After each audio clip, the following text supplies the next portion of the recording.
चिंचवाडी गाव हा इथे रेंज नाही सर रेंज नाही हो समोरची जरा नेटवर्क काहीच नाही म्हणून लाईव्ह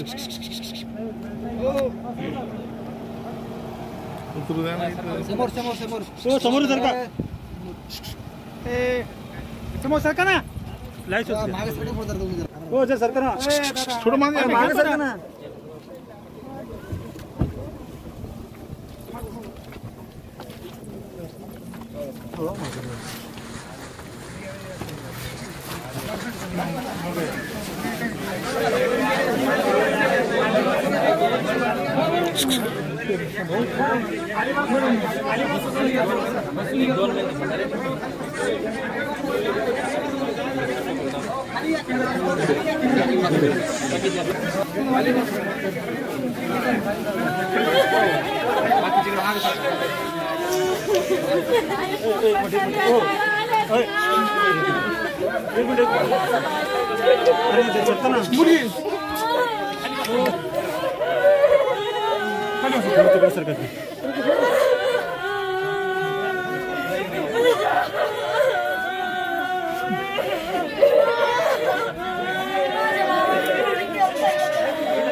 सोशल मीडियाची मीटिंग भरलेला मला मी आज कमावणार मी आज चांपू घेऊन जाणार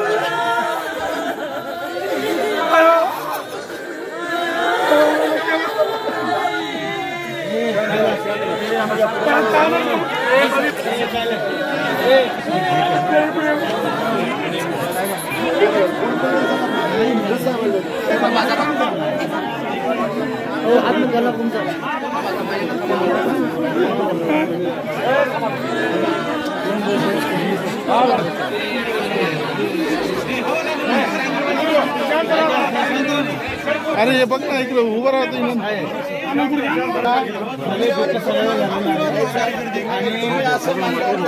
आणि आणखी तुमचा परिणाम त्याच्यावर म्हणा त्यांच्या परिणाम झाला नाही पाहिजे नाही भरपूर जास्त करू नका तुम्हाला घाटा आली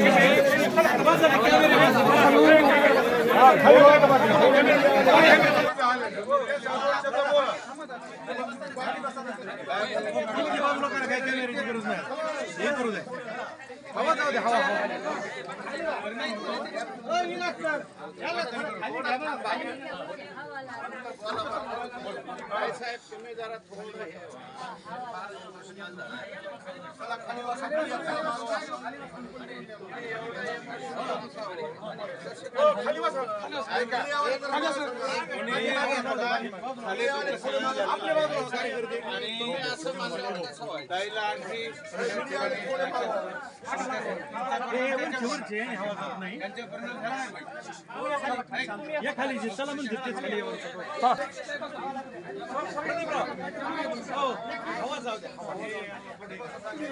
काय आता आपलीच माणसं उभं राहिले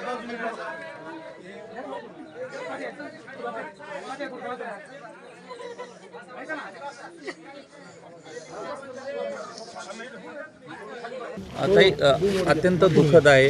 अनेक तरुणांनी जे आहे ते आत्महत्या केल्या, पराभव अनेकांना पचनी पडले नाही. आज तुम्ही भेटही दिली, काय नेमका कुटुंबाची? आज परत एक आत्महत्या आता केलेली आहे. आपण काय मग आव्हान करणार आहे?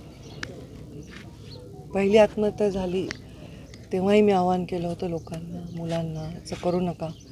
परत मी आवाहन केलं. मी दिल्लीमध्ये होते तेव्हा 2 दिवस या सगळ्या घटनांनी माझ्या प्रकृतीवर इतका परिणाम झाला की मला खूप अस्वस्थ होते. मी नाही शब्दात ते सांगू शकत. मी कधीही मुंडे साहेबांनंतर समाजाला आणि कार्यकर्त्यांना यंत्रासारखं वापरलं नाही.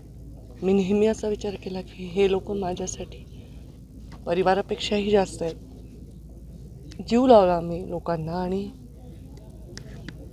त्यांनी पण एवढा जीव लावला की माझ्या नंतर जीव पराभव झाला म्हणून जीव देत आहेत. हे मला अजिबात मान्य नाही. कदाचित मी 10 वर्ष राजकारणामध्ये मी आहे.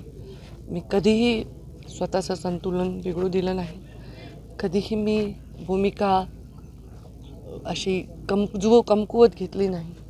पण या भावनेमध्ये मी खूप कमकुवत झालेली आहे. कारण मला खूप अपराधी वाटतंय की माझ्यावर प्रेम करणाऱ्या लोकांना मी काहीच देऊ शकत नाही. राजकारण चालत राहतं. जय पराजय इंदिरा गांधींचे झाले, मुंडे साहेबांचे झाले, विलासराव देशमुखांसारख्या नेत्याचेही झाले.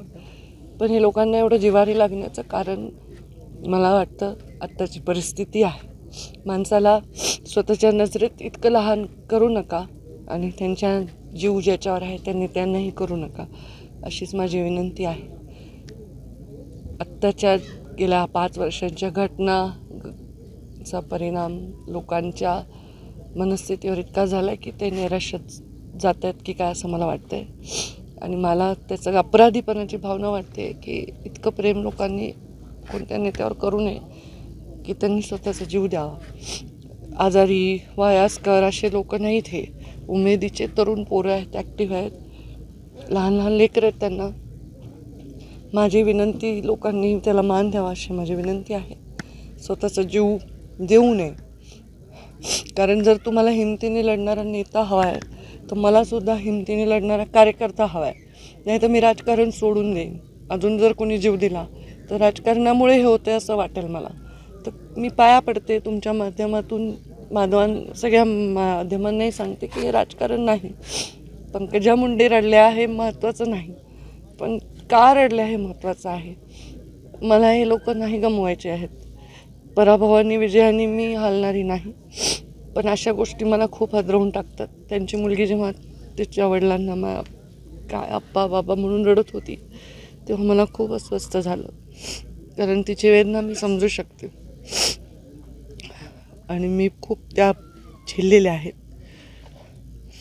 आणि मी तशी व्यक्त होत नाही कधी अशा बाबतीत, किंवा अश्रू माझ्या डोळ्याच्या काळाच्या बाहेर येऊ देत नाही.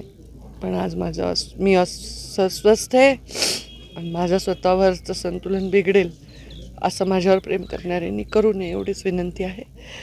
प्लीज आत्महत्या करायचं हे सत्र इथेच थांबवा. आणि जे काय तुम्हाला ते बळ येतं ना आत्महत्येसाठी, मुलांना खूप हिंमत लागते आत्महत्या करायला. रडक्या बेकड लोकांचं काम असं वाटणं वेगळं आहे, पण ती हिंमत माझ्यासाठी पुढचे 100 दिवस द्या. हे सगळं पालटून टाकू, हे सगळं उलटून टाकू. विश्वास ठेवा. एबीपी माझा, उघडा डोळे बघा नीट.